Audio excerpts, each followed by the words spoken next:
Oi pessoal, tudo bem com vocês? A gente vai ler Gênesis capítulo 46. No capítulo 45 a gente viu José se revelando aos seus irmãos depois de uma série de testes que ele fez, né, para ver se os seus irmãos realmente tinham se arrependido do que eles haviam feito. E depois da intercessão de Judá por Benjamim, a gente vê que José não se aguenta mais e ele fala para os seus irmãos que ele é José, que ele é aquele que eles haviam vendido para ser escravo no Egito.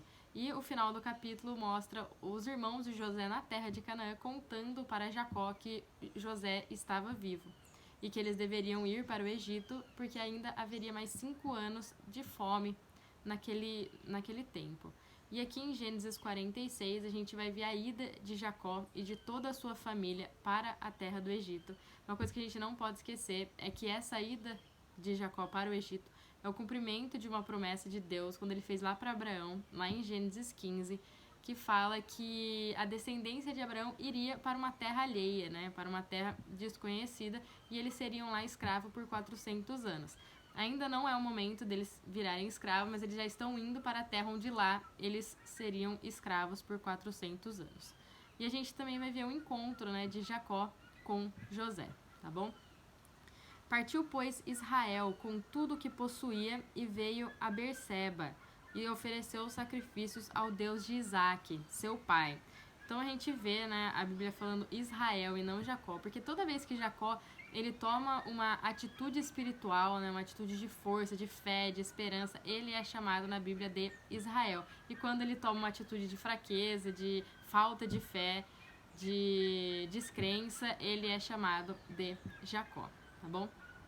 Então a gente vê que ele pega tudo o que ele possuía e desce para Berseba. Lá em Berseba é a fronteira de Canaã com o Egito, né? E com certeza Jacó se questionou, né, se ele estaria fazendo a coisa certa em ir para o Egito, porque a gente viu que Abraão, quando ele desceu para o Egito, ele pecou lá, né? Não era para ele ter descido. E Isaac, seu pai, quando ele estava indo para o Egito, Deus falou para Isaac que ele não deveria ir, que ele deveria ficar na terra de Canaã.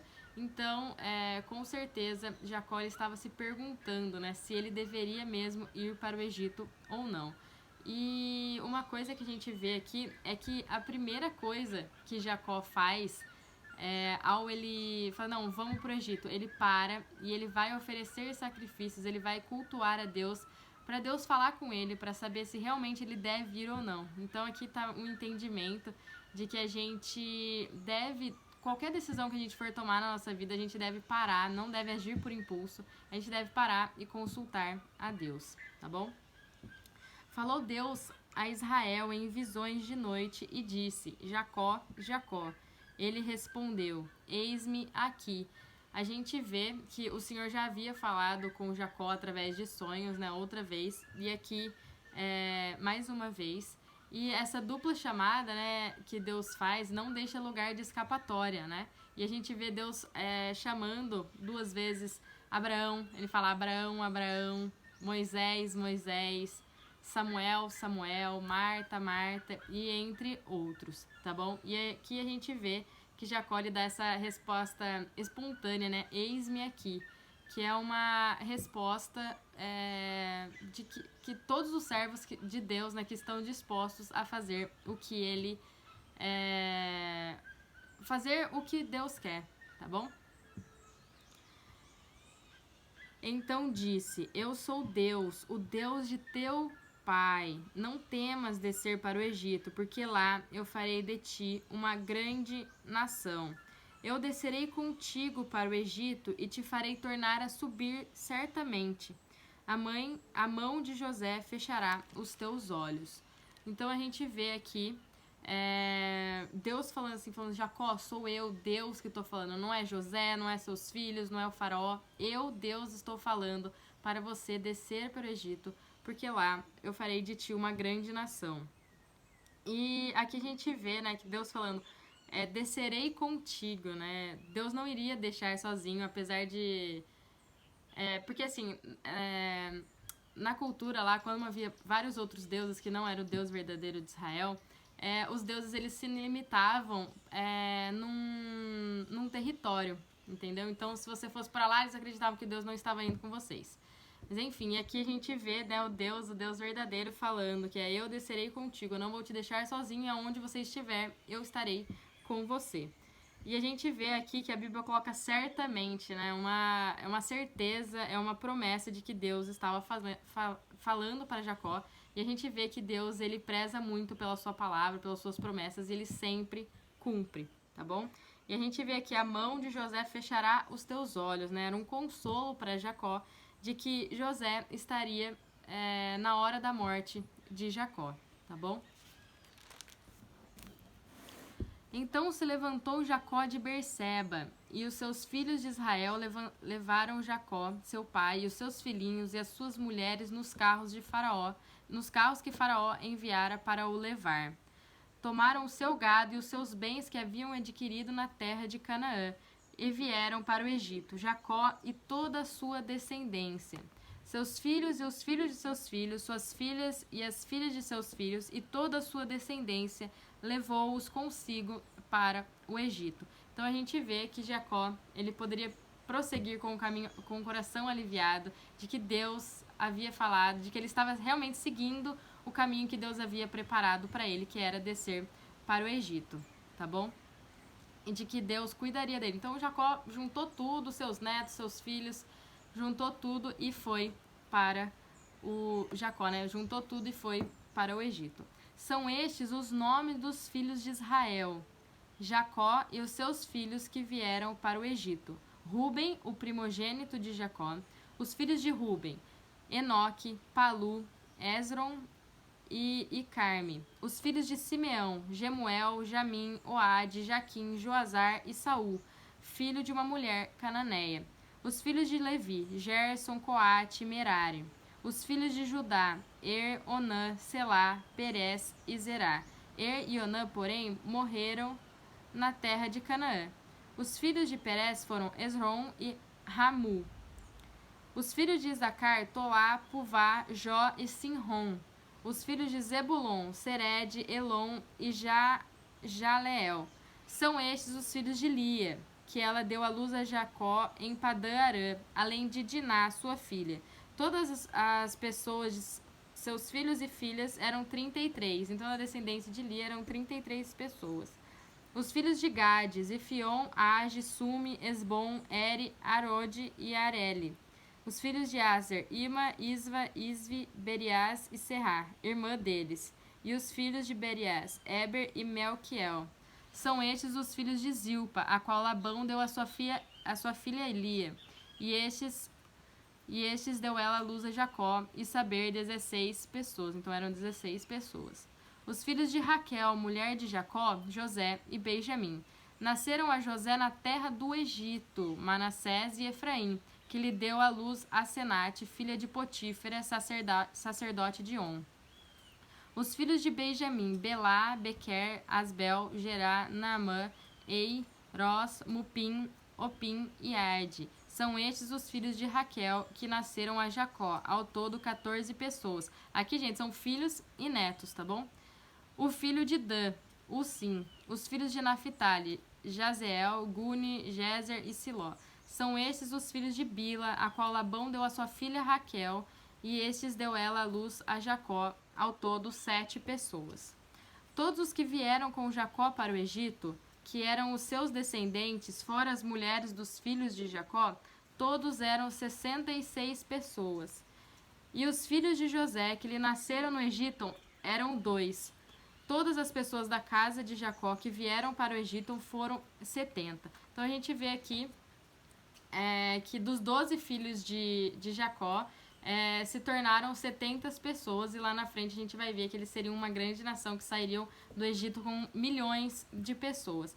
Mas aqui a gente vê, né, que primeiro ele fala 66 que desceram para a terra do Egito, e depois ele fala 70 ao todo. Essa diferença é porque é Jacó mais 66 pessoas, então a gente já pode contar que Jacó mais 66 pessoas são 67 pessoas. Que desceram para o Egito. Mas lá no Egito já estava José, Manassés e Efraim, né? Os 2 filhos de José. Então somam mais 3. Então de 67, né? Que era Jacó mais 66 pessoas, mais 3 que já estavam lá no Egito. Então ao todo eram 70 pessoas. E mais lá pra frente, lá em Atos, né, a gente vai ver que Estevão, ele fala que Jacó desceu com a sua parentela e eram de 75 pessoas. Então, faltam mais 5 pessoas nessa lista, né, que eu dei pra vocês, que são 2 filhos de Manassés e 3 filhos de Efraim, tá bom? Então, a gente vê que a Bíblia explica a Bíblia, tá bom? Jacó enviou Judá adiante de si a José para que soubesse encaminhá-lo a Gósen, e chegaram à terra de Gósen. Então a gente vê que Judá como sendo um guia, né? Jacó não envia Rúben, apesar dele ser o primogênito, né, na carne, mas ele envia Judá, da onde nasceria, né, o Cristo, o Messias. E aqui a gente vê Judá, que ele parece assumir uma figura messiânica, né, onde ainda por tipologia, né, ele estava conduzindo o seu povo para o caminho correto, tá bom? Então José aprontou o seu carro e subiu ao encontro de Israel, seu pai, a Gósen. Apressou-se, lançou-se-lhe ao pescoço e chorou assim longo tempo. Então a gente vê que quem arrumou, né, apesar de José ser o governador do Egito, ter escravos disponíveis para ele arrumar o seu carro, né, para ir ao encontro do seu pai, a gente vê que ele mesmo faz isso, né? Tamanha era a felicidade, a prontidão, né, a urgência que ele estava em chegar logo para reencontrar o seu pai depois de muitos e muitos anos. E o interessante notar é que a gente vê que não é Jacó que chega até José, mas José que vai até Jacó. Apesar de José ter uma posição importante no Egito, não significa nada comparado ao patriarca da nação de Israel, tá bom? Disse Israel a José: já posso morrer, pois já vi o teu rosto e ainda vives. Aqui a gente vê, mais uma vez, José aparecendo com uma tipologia do Messias, né? Que é maravilhoso a gente ver que Jacó, ele teve a mesma reação que Simeão teve quando ele viu Jesus nos braços de seus pais. Eu até quero dar uma pausa aqui em Gênesis e lá em Lucas, capítulo 2, versículos 25 ao 32, para ler com vocês. Havia em Jerusalém um homem chamado Simeão, homem este justo e piedoso que esperava a consolação de Israel, e o Espírito Santo estava sobre ele. Revelara-lhe o Espírito Santo que não passaria pela morte antes de ver o Cristo do Senhor. Movido pelo Espírito, foi ao templo, e quando os pais trouxeram o menino Jesus para fazer com ele o que a lei ordenava, Simeão o tomou nos braços e louvou a Deus, dizendo: agora, Senhor, podes despedir em paz o teu servo, segundo a tua palavra, porque os meus olhos já viram a tua salvação, a qual preparaste diante de todos os povos, luz para a revelação aos gentios e para a glória do teu povo de Israel. É muito tremendo isso, né, gente? E José disse aos seus irmãos e à casa de seu pai: subirei e farei saber a Faraó e lhe direi: meus irmãos e a casa de meu pai, que estavam na terra de Canaã, vieram para mim. Os homens são pastores, são homens de gado, e trouxeram consigo o seu rebanho e o seu gado, e tudo o que tem. Quando, pois, Faraó fosse chamar e disser: qual é o vosso trabalho? Respondereis: teus servos foram homens de gado desde a mocidade até agora, tanto nós como os nossos pais, para que habitais na terra de Gósen, porque todo pastor de rebanho é abominação para os egípcios. Então a gente vê aqui José usando de inteligência ao dar esse conselho, né, para falarem para o faraó que eles eram pastores de rebanho. Isso certamente seria um benefício, onde o povo de Deus viveria, mesmo na terra do Egito, viveria como um povo separado, separado e distinto. Como a gente leu aqui, que os pastores de rebanho são abominações para os egípcios. Então, desse modo, não haveria casamento entre os povos, e a gente pode ver que eles não se misturariam. Então, a gente vê aqui que em Gênesis 46 mostra o isolamento dos israelitas na terra de Gósen, né? A terra de Ramsés, uma terra extremamente fértil, e que isso foi providencial, pois ali eles poderiam se desenvolver como nação e não seriam assimilados pela cultura egípcia. Eles não perderiam a sua própria identidade. Tá bom, gente? Esse é o capítulo 46. Espero que vocês tenham gostado. Fiquem com Deus e até o próximo vídeo.